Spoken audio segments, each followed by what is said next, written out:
મોરબીમાં ચાલતા અર્વાચીન દાંડિયા ક્લાસીસમાં વલ્ગરિટી ફેલાતી હોવાનો અને પાટીદાર સમાજ સહિતના સમાજની દીકરીઓને બ્લેકમેલ કરાતી હોવાનો પાટીદાર સમાજના આગેવાનો દ્વારા ગંભીર આક્ષેપ કરવામાં આવ્યો છે।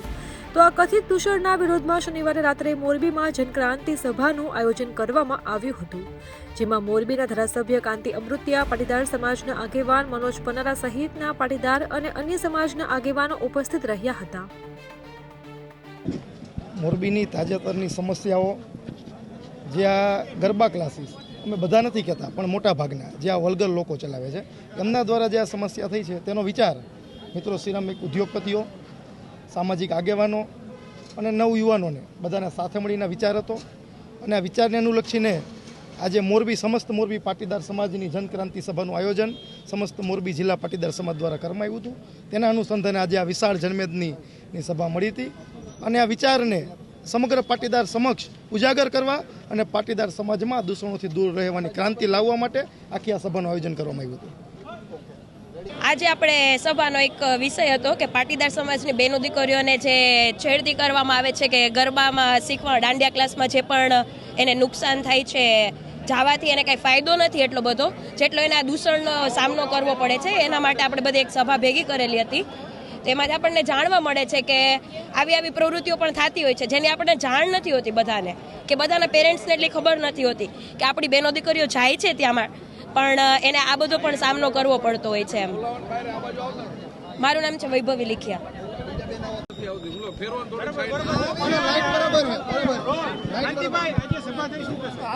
આજે જોકે મારો 45 વર્ષથી આજે લડવાનો સ્વભાવ છે।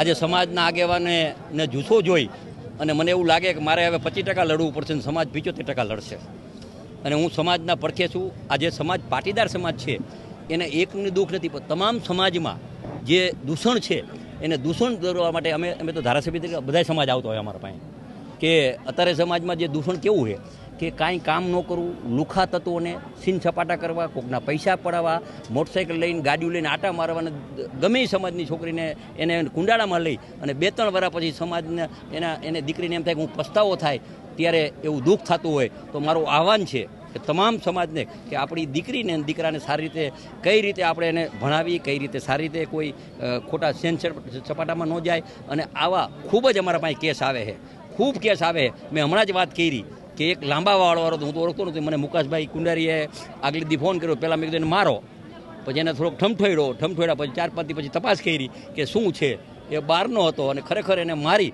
અને એના પાસે 15 કેસેટ, આ કેસેટનો દુરુપયોગ કરે, કેસેટ ઉતારી લઈએ પછી દેખાડે કે આ હું કેસેટ મૂકીશ। એટલે છોકરી કે છોકરાને મા બાપની આબરૂ કરવા માટે ચોરી કરવી પડે, પૈસા કરવા પડે, પૈસા દેવા પડે, 1 કરોડ 2 કરોડ દેવા, એની પાછળ એવા તત્વ હોય। હું ઘણીવાર કહું ને કે દુકાનમાં માલ જ ન હોય અને વેપાર થાય તો એનું શું સમજવું, 100% વફો। આ દૂષણમાં પણ 100% નફો હોય ને એવા તત્વોને અહીંથી ભગાડવા જોઈએ એવું મારું આહવાન છે। મારું નામ જસનાબેન ભીમાણી। આજે અમારે આ પાટીદાર સમાજ અહીંયા ભેગો થયો છે એ અમારી બહેનો દીકરીઓને જાગૃત કરવા માટે થયો છે અને જે મુદ્દો છે એ સાચો છે, કારણ કે અત્યારે દાંડિયા ક્લાસ જે ચાલે છે એમાં છોકરીઓ પર દૂષણ જ થાય છે। તો આ દૂષણને અટકાવવા માટે અમારા પાટીદારની સમાજની બહેનો અને દીકરીઓને અને માતાઓને પણ જાગૃત થવાનું છે। એટલે અમારી માતાઓ બહેનો જાગૃત થાય એ માટે આ જે સભા રાખી છે એ બરોબર છે અને અમારો પાટીદાર સમાજના ભાઈઓ સૌ પ્રથમ સાથ આપે છે અને આપતા જ રહેશે, સાથે અમે બહેનો પણ એમને સાથ આપશું અને અમારું દીકરીઓ પર દૂષણ થશે તો અમે પણ તલવાર લઈને નીકળશું, ઝાંસીની રાણી બનવા પણ અમે તૈયાર છીએ। ભાઈઓ એની લડત લડવા તૈયાર છે તો બહેનો પણ પૂરેપૂરો સાથ આપે છે અને આ દૂષણ અમે અટકાવશું, મોરબીમાં નહીં પણ આખા સૌરાષ્ટ્રમાં, આખા રાજ્યમાં પણ આ દૂષણ અટકવું જોઈએ। જય હિન્દ। અમારી તમામ માહિતીથી અપડેટેડ રહેવા માટે જોડાયેલા રહો ત્રિશુલ ન્યૂઝ સાથે।